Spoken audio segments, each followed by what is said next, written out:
Hello बच्चों, welcome to mind blowing classes. मैं भीम, आपका बहुत बहुत स्वागत है। आप लोग कैसे? आशा करते हैं सभी लोग ठीक होंगे, घर पर होंगे, सुरक्षित होंगे। हम पढ़ रहे थे ज्योग्राफी क्लास 10th के लिए चैप्टर सेकेंड वन एवं वन्यजीव संसाधन। तो उसमें कुछ टॉपिक हम पढ़ा चुके हैं, उसी के आगे आज कंटिन्यू करना है। हम थोड़ी बात कर लेते हैं पिछले क्लास की। तो पिछली क्लास हमारी थोड़ी सी लॉन्ग हो गई थी। तो लॉन्ग हो गई तो कुछ बच्चों ने क्या किया, इसको पूरी क्लास नहीं देखी है। तो पूरी क्लास देखिए, हम पूरी क्लास पढ़ाएं, एक्सप्लेन किए हैं पूरा। तो उसको आप देख लीजिए। कोशिश करते हैं कि कम से कम में इसको टाइम दिया जाए और कम छोटी से छोटी वीडियो हो, लेकिन एक्सप्लेन करने में थोड़ा सा टाइम लग जाता है। तो समझाने के लिए समझना भी आपका ज़रूरी है। अगर हम शॉर्ट फॉर्म में बोलेंगे तो आप नहीं समझेंगे तो उसका भी कोई निष्कर्ष नहीं निकलेगा। तो ध्यान में रखिए, पूरी क्लास पढ़िए, पूरी देखिए। हम कोशिश करेंगे कम से कम में या छोटी क्लास कुछ दी जाए। कुछ बच्चों के पास ये भी समस्या हो सकती है कि जैसे कभी कभी होता है नेट पैक समाप्त हो जाता है, उसको कुछ टाइम अगले दिन देख लीजिए, लेकिन उसको कंप्लीट करके देखिए। आप अगर ये सोच रहे हैं कि हम नोट्स भी प्रोवाइड कर दे रहे हैं, हम उससे लिख लेंगे, अपना कंप्लीट वर्क कर लेंगे, तो इससे कोई फ़ायदा नहीं निकलने वाला। ठीक है, तो इसका आप पूरा फ़ायदा उठाइए और पूरी क्लास देखिए, समझिए।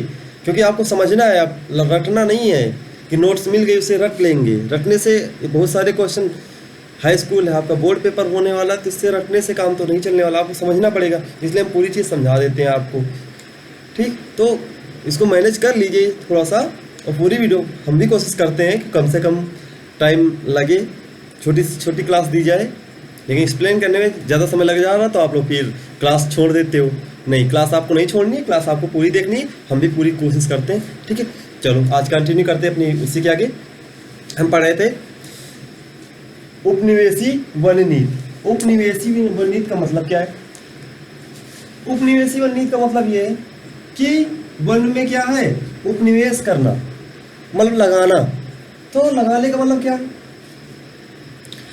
अब इस उपनिवेशी का मतलब यहाँ पे ये दे दिया गया है कि हम क्या करें, हम सिर्फ अपने फायदे के लिए, अपने आर्थिक विकास के लिए हमने किसी एक पौधे को चुन लिया। अगर उदाहरण देख लें, ठीक है, उदाहरण देख लेते हैं। तो जैसे सागौन है, उदाहरण के लिए ले रहे हैं सागौन।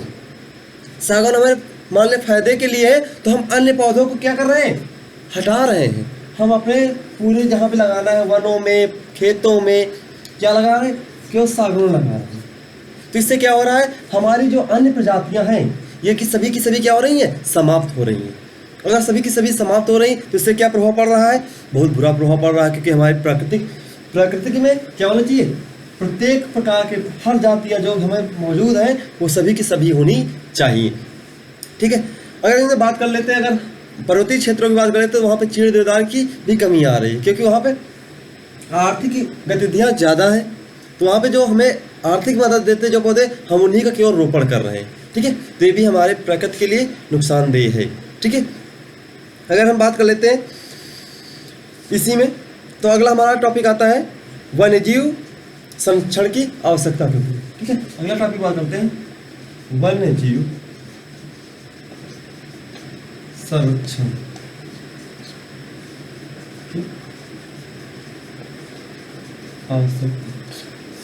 वन्यजीव संरक्षण की आवश्यकता। वन्यजीव मतलब जीव जो जंगल में जीव रहते हैं, उनकी संरक्षण की आवश्यकता हमें क्यों पड़ी? तो क्योंकि वनों में क्या रहते हैं, वन्यजीव रहते हैं। इससे हमारा क्या होता है, पारिस्थितिकी तंत्र क्या होता है, पूरी तरह से बैलेंस होता है, बराबर होता है। अगर कुछ जीवों को हटा देते हैं तो क्या होता है, हमारा जो पारिस्थितिकी तंत्र है वो खराब होने लगता है, गड़बड़ाने लगता है। तो उसको बनाए रखने के लिए हमें वन्यजीव का संरक्षण करना अति आवश्यक है। इसके कारण क्या हो रहा है, इसके कारण अगर इनका संरक्षण नहीं करें तो कुछ जातियाँ जो हमारी क्या है वो विलुप्त हो रही हैं। और विलुप्त हो रही हैं तो उसके क्या हो, दुष्प्रभाव पड़ रहे हैं, वनों पर पड़ रहे हैं, वन संसाधनों पर भी पड़ रहे हैं और हम पर भी पड़ रहे हैं। ठीक है, तो इसके लिए वन्यजीव संरक्षण की आवश्यकता पड़ती है। ठीक है, अब इसमें वन्यजीव संरक्षण के लिए बहुत सारे क्या बनाए गए हैं, वन्यजीव अभयारण्य बनाए गए हैं, नेशनल पार्क बनाए गए हैं। ठीक, बायोस्फीयर रिजर्व स्थापना की है, चिड़ियाघर बनाए गए हैं। ठीक है, इन्हीं को संरक्षण प्रदान करने के लिए भी बनाए गए हैं। इसके बाद हम बात करते हैं विश्व में प्रथम चिड़ियाघर या राष्ट्रीय उद्यान कौन सा था? ठीक है, तो नेशनल पार्क 1872 ईस्वी में अमेरिका में, कहाँ पे? अमेरिका में स्थापित किया गया था, जिसका नाम क्या था? येलोस्टोन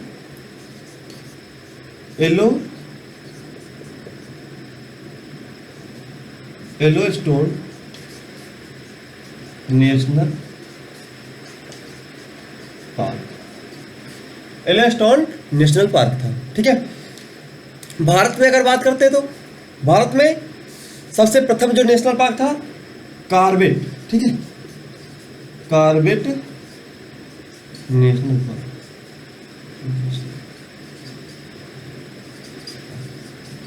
ठीक है, कहाँ पे? भारत में। भारत में कौन सा था?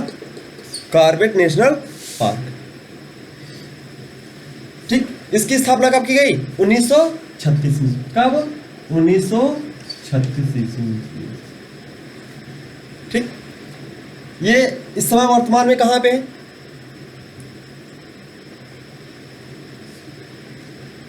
उत्तराखंड में। ठीक है, उत्तराखंड में स्थित है। ठीक, इसी के वन्यजीव संरक्षण के अधिनियम में ही क्या हुआ था? हमारा वन्य प्राणी अधिनियम। ठीक है, इसी के लिए, इन्हीं की सुरक्षा के लिए वन्य प्राणी अधिनियम, वन्य प्राणी अधिनियम 1972 लाया गया था। ठीक है, 1972 ईस्वी में वन्य प्राणी अधिनियम लाया गया, जिसमें भारतीय जो वन्य जीव हैं इनको संरक्षण प्रदान करने की बात कही गई। ठीक है, पूरी तरह से इस पर कानून बनाया गया। ठीक है, तो इसी के अलावा फिर इसमें क्या हुआ कि हमारा जो राष्ट्रीय पशु है बाघ, बाघ भी क्या है? संकटग्रस्त जंतु है, जीव है, क्योंकि बाघ की भी संख्या लगातार कम हो रही, इसलिए 1973 ईस्वी में भी 1973 ईस्वी में क्या हुआ? बाघ परियोजना चलाई गई। ठीक है, बाघ परियोजना चलाई गई, बाघ परियोजना चलाई गई। ठीक है, बाघ परियोजना चलाई गई। इसमें अब आता अगला पॉइंट हमारा, भारत में वन और वन्यजीव का संरक्षण। भारत में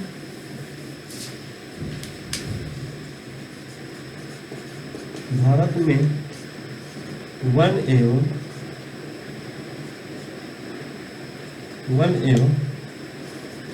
वन्यजीव संरक्षण। ठीक है, वन्य जीवों का संरक्षण या वन्य जीव। ठीक है, वन्य जीवन का संरक्षण।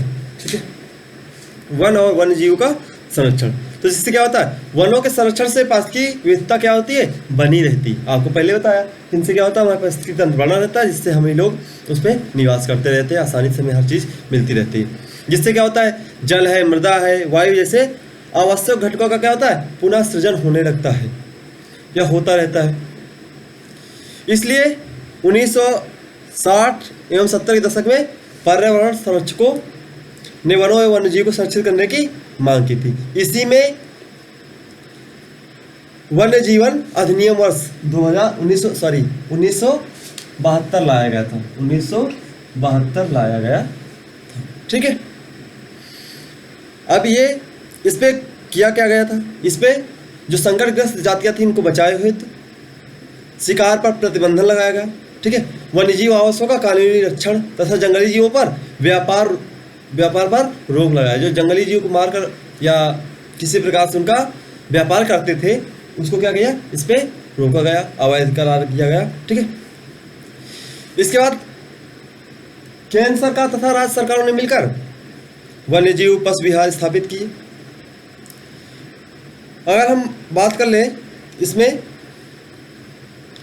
तो जो इन प्राणियों में बाघ, एक सींग वाला गैंडा, कश्मीरी हिरण, 3 प्रकार के मगरमच्छ, ठीक है। और एशियाई से सभी प्रकार के प्राणी शामिल हैं, ठीक, जिनका क्या होता था, व्यापार ज़्यादा हो रहा था, जिस पे प्रतिबंध लगाया गया। इसकी वजह से क्या हुआ, हमारे वन एवं वन्य जीवों को संरक्षण प्रदान हुआ। इसके अगर हम करें वन संरक्षण के प्रयास, ठीक है, वन संरक्षण के प्रयास, वन संरक्षण के प्रयास। वन संरक्षण के प्रयास का मतलब क्या है, वनों का जो सुरक्षा प्रदान की गई है, ये इनमें कैसा योगदान रहा है। तो पहले हमारे आती है वन नीति की घोषणा, ठीक है। वन नीति की घोषणा कब की गई, 1952।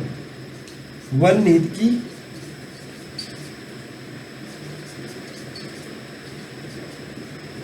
घोषणा की गई 1952 में, ठीक है। 1952 में इसे घोषित किया और 1988 में इसे क्या किया गया, संशोधित किया गया, ठीक है। अब वन नीति के आधार पर क्या होता है कि हमारे कुल भौगोलिक क्षेत्रफल का कितना % होना चाहिए, आपको बताया था 33% होना चाहिए, 33% होना चाहिए। अब इतना होना चाहिए, इसको सुनिश्चित करने के लिए सरकार द्वारा कदम उठाए गए, इसी पे कार्य किया गया। इसके बाद आया वन महोत्सव 1950 में, वन संरक्षण के तत्कालीन केंद्रीय वन में मंत्री के.एम. मुंशी ने आरंभ किया था, ठीक है। के.एम. मुंशी थे केंद्रीय वन मंत्री। 1950 में वन महोत्सव वर्ष मनाया गया था, ठीक है।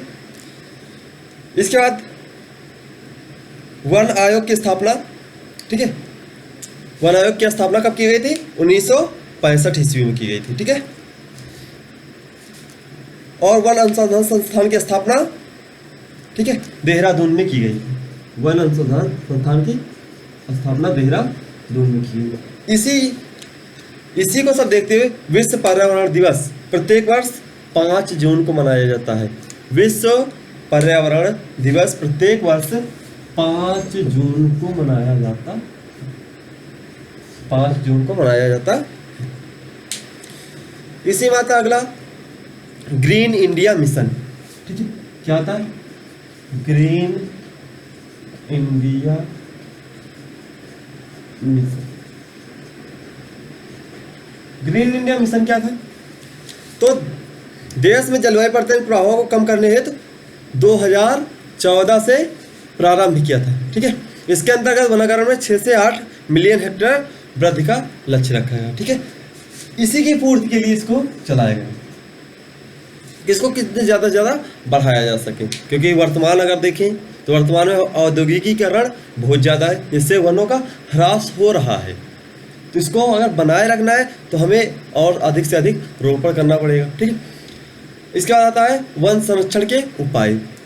वन संरक्षण के उपाय क्या हो सकते हैं, बात कर लेते हैं।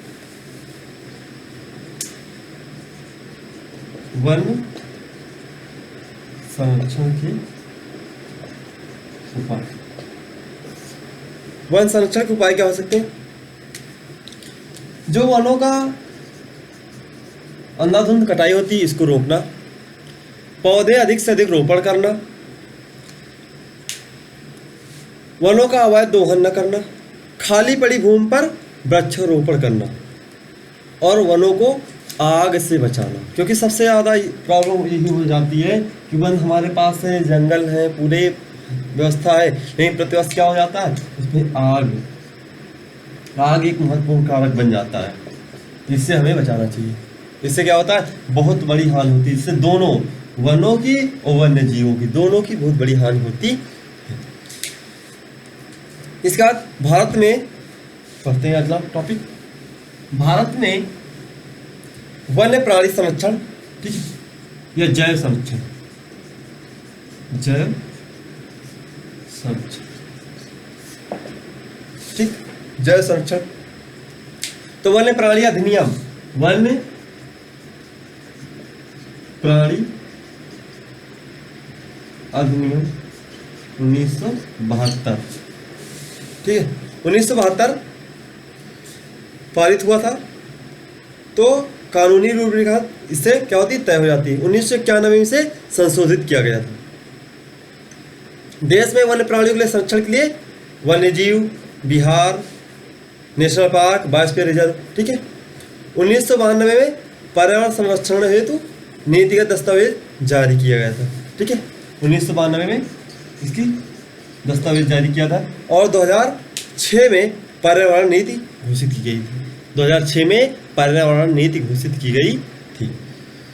बाघ को देश का राष्ट्रीय पशु, मोर को राष्ट्रीय पक्षी तथा हाथी को राष्ट्रीय विरासत पशु घोषित किया गया, ठीक है। चलो फिर आज यहीं तक रखते हैं, इसके आगे नेक्स्ट वीडियो समाप्त करते हैं, ठीक है। पूरी वीडियो पढ़ रही है, बहुत छोटी बनाई है इस बार, थोड़ा थोड़ा टॉपिक लेके चलते हैं आपको समझाते हुए भी, ठीक। तो इसको शेयर करिए, लाइक करिए और पढ़ते रहिए, सुरक्षित रहिए। बहुत बहुत धन्यवाद।